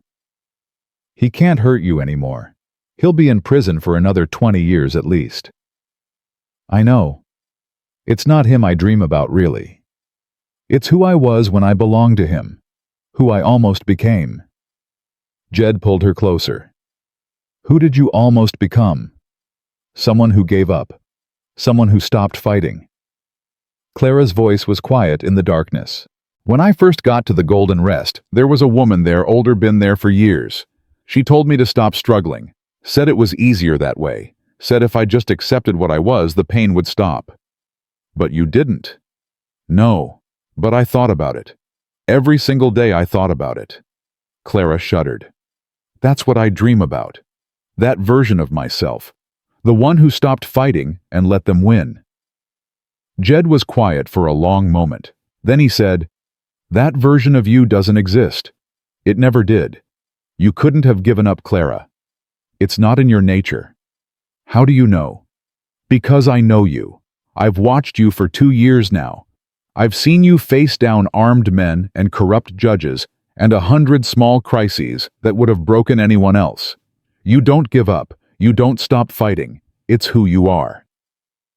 Clara thought about this, about the woman she'd been and the woman she'd become. "Maybe," she said finally. "Or maybe I just found something worth fighting for. The children. Them. You. This life." Clara turned in his arms so she could see his face in the darkness. "I spent my whole life fighting to survive, running from one danger to the next. But here with you, I'm not fighting to survive anymore. I'm fighting to live. There's a difference." "What's the difference?" "Surviving is about not dying. Living is about building something that matters." Clara touched his face. "You taught me that. You and this ranch and our family. You taught me that I deserve more than just survival." Jed kissed her forehead. "You always deserved more. You just needed someone to help you believe it. The second spring on the ranch brought changes none of them expected. It started with Clara feeling tired all the time. She chalked it up to the extra work. Spring was always busy with new calves arriving and gardens to plant and 100 tasks that had been put off during winter. But the tiredness didn't go away. And then came the nausea. "Mama." Lily found her one morning bent over the wash basin, her face pale. "Are you sick?" "I'm fine, sweetheart. Just a little under the weather." But Clara knew. Some part of her had known for weeks. She just hadn't let herself believe it. She told Jed that night after the children were asleep. "I'm pregnant." Jed went very still. His face was unreadable in the lamplight. "Say something," Clara whispered. He stopped. Started again. "Are you sure?" "Pretty sure. All the signs are there." "But," Jed's voice cracked. "The doctor in town said after Martha, he said I probably couldn't. Doctors have been wrong before." Jed sat down heavily on the edge of the bed. His hands were shaking. "Jed." Clara knelt in front of him, suddenly worried. "Are you okay? Is this... Do you not want... Jed looked at her, and she saw tears streaming down his weathered face. "Clara, I've wanted this for 15 years. I just never thought, I didn't dare hope." Clara took his hands in hers. "Well, start hoping, because it's happening." Jed pulled her into his arms with a sound that was half laugh, half sob. "A baby," he kept saying. "We're having a baby. We're having a baby. We need to." He pulled back his face wild with joy and terror. "What do you need? What can I do? Should you be resting? Should I get the doctor?" Clara laughed. "I need you to breathe, and maybe sit down before you fall down." "I'm fine. Jed sat down abruptly. "I'm going to be a father." "You're already a father." "I know, but this is different. This is..." He looked at her with wonder. "This is a piece of both of us. Something we made together." Clara sat beside him and leaned her head against his shoulder. "Are you happy?" "Happy doesn't begin to cover it." Jed wrapped his arm around her. "I'm terrified and overwhelmed and happier than I've ever been in my life." "Good, because that's exactly how I feel." They told the children the next morning. Tommy's reaction was immediate and loud. "I'm going to be a big brother. A real big brother." "You're already a big brother," Clara pointed out. To Lily. "I know, but this is different. This is a real baby. Can I teach it to ride horses? Can I show it how to rope? Can I..." "You can do all those things, eventually, when the baby's old enough." "How long will that take?" "A few years." Tommy's face fell. "That's forever." "It'll go faster than you think." Samuel took the news more quietly, but Clara could see the emotion in his eyes. "A new brother or sister," he said slowly. "Someone who's been here from the beginning, who never had to run or hide or be scared." "That's right." Clara touched his face. "Someone who gets to start fresh, who gets to know from the very first day what it feels like to be safe and loved." Samuel nodded. "That's good. His voice cracked. "That's really good, Mama." Lily's reaction was the most complicated. She was quiet for a long moment, her small face scrunched up in thought. Then she looked at Jed. "If you have a real baby," she said slowly, "will you still love me?" Jed knelt down immediately. "Lily, look at me." She looked. "You are my real child. You and Samuel and Tommy. This baby doesn't change that. It doesn't make you less mine or less important." Jed's voice was fierce. "You are my daughter. You always will be. Nothing will ever change that." Lily studied his face for a long moment. "Promise?" she whispered. "I promise. On my life, Lily Rose Callahan. I promise. Lily threw her arms around his neck. Okay, she mumbled against his shoulder. Then I want a sister. Brothers are too noisy. Clara laughed through her tears. We'll see what we can do. The pregnancy was easier than Clara expected. She'd been pregnant 3 times before, and each time had been marked by fear and uncertainty. With Samuel, she'd been barely 17, married to a stranger alone in a mining camp miles from anyone who might help. With Tommy, she'd been exhausted from chasing a toddler, still trying to figure out how to be a wife to a man she didn't love. With Lily, she'd been grieving. Henry had died a month before she realized she was carrying his child. But this pregnancy was different. This time, she had Jed. She had a home. She had children who were excited and ranch hands who treated her like precious cargo, and a community that had become family. This time, she wasn't afraid. You're glowing, Jed told her one evening, his hand resting on her growing belly. I've never seen you so beautiful. I'm huge. You're perfect. I can't see my feet. I'll be your feet. Jed kissed her forehead. I'll be whatever you need. Clara leaned into him, feeling the baby kick against his palm. I never thought I'd have this, she said quietly. Any of it. The husband, the home, the family. I spent so many years just trying to survive that I forgot to imagine anything beyond that. And now I can't imagine anything else. The baby came in October. Clara's labor started just after midnight with a sharp pain that woke her from a dreamless sleep. By dawn, she was in the throes of it, gripping Jed's hand hard enough to leave bruises. You're doing great. Jed's voice was steady, but Clara could see the fear in his eyes. You're so strong, Clara. So brave. I don't feel brave. Another contraction hit and Clara cried out. I feel like I'm dying. You're not dying. You're bringing life into the world. The midwife from town, a sturdy woman named Mrs. Patterson, had arrived an hour earlier. She moved efficiently around the room, checking Clara's progress, offering encouragement. Nearly there, she said. One more big push, Mrs. Callahan. Clara pushed with everything she had. And then finally, blessedly, it was over. A cry split the air, high and thin and perfect. It's a girl, Mrs. Patterson announced, placing the baby on Clara's chest. A beautiful, healthy girl.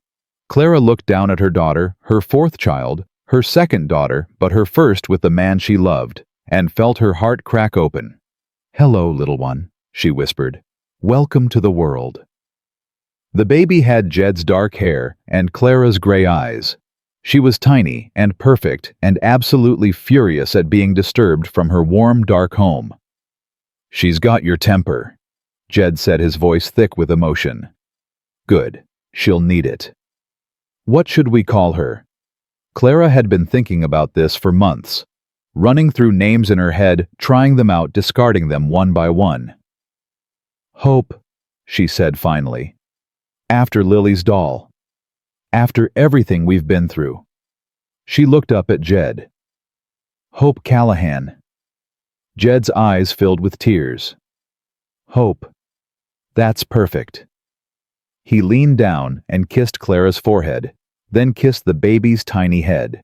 Welcome home, Hope, he whispered. Welcome to your family. The children came in one by one to meet their new sister. Tommy was awed into uncharacteristic silence. She's so small, he breathed. Was I ever that small? Smaller, Clara said. No way. Way. Samuel held Hope like she was made of spun glass, his big hands cradling her with infinite gentleness. She's beautiful, Mama. She looks like you. She looks like all of us, like our family. Lily was the last to meet her sister. She climbed onto the bed, carefully mindful of Clara's tired body, and peered at the bundle in Clara's arms. She's wrinkly, Lily announced. All babies are wrinkly. Was I wrinkly? Very wrinkly. Lily considered this. Then she reached out one small finger and touched Hope's cheek. Hope opened her eyes and looked directly at her big sister. "Hi," Lily whispered. "I'm Lily. I'm going to teach you everything. How to read and how to pet horses, and how to make Daddy give you extra cookies." Clara laughed, wincing at the pull on her tired muscles. "Don't teach her that last one." "Too late." Lily grinned. "Sisters have to stick together." Clara looked around the room at her family. At Tommy, vibrating with barely contained excitement.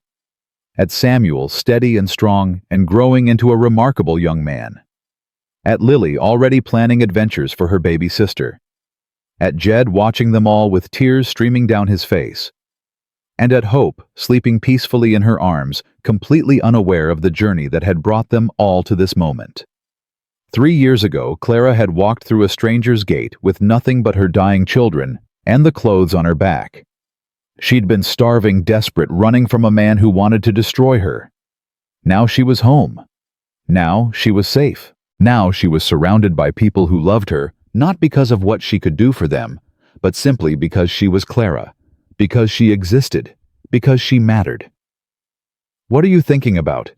Jed asked, settling onto the bed beside her. "Everything," Clara said. "Nothing. Just how different things are now. How different I am." "You're still you." "I know, but I'm also more than I was." Clara looked at him. "You did that. You and the children in this place. You showed me who I could be when I wasn't just trying to survive." Jed took her hand in his. "You showed yourself. I just got to watch." Clara leaned her head against his shoulder, their newborn daughter between them, their other children gathered close. "I love you," she said. "I don't think I say it enough." "You say it plenty." "I mean it more than I say it." Jed kissed her hair. "I know, I feel the same way." Outside, the October sun was setting, painting the sky in shades of orange and pink and gold. The same sky Clara had watched on her first day at the ranch when she'd stood in the yard covered in blood and terror, wondering if she'd made a terrible mistake. She hadn't. She'd made the best decision of her life. Years later, people would ask Clara how she'd done it, how she'd survived everything she'd survived, how she'd built a life from nothing, how she'd turned a desperate gamble into a love story. She always gave the same answer. "I walked through a gate," she would say, "and I refused to leave." It was true. But it wasn't the whole truth. The whole truth was more complicated. It involved a hard man who'd learned to be soft, children who'd found a father, a woman who'd discovered she was worth fighting for. The whole truth was that sometimes survival wasn't enough. Sometimes you had to do more than just keep breathing. You had to find people worth breathing for, a place worth standing still for, a love worth risking everything for. Clara had found all three, all, in a ranch at the end of a dusty road behind a gate with a sign that said, "No women, no children, no exceptions." Clara Thornton had become Clara Callahan. She'd become a wife, a mother, a partner. She'd become someone who laughed without fear and loved without reservation and woke every morning grateful to be alive. She'd become finally and completely herself. And that was enough. That was more than enough. That was everything. In the end, the silence that had filled the Callahan Ranch for so many years didn't disappear. It transformed. It became the comfortable quiet of a family eating supper together, the peaceful hush of children sleeping safely in their beds, the tender stillness between two people who'd found each other against all odds. It became the silence that heals. And in that healing silence, surrounded by the family she'd built and the love she'd earned and the life she'd finally learned to live, Clara Callahan closed her eyes and breathed deep. She was home. She was whole. She was free.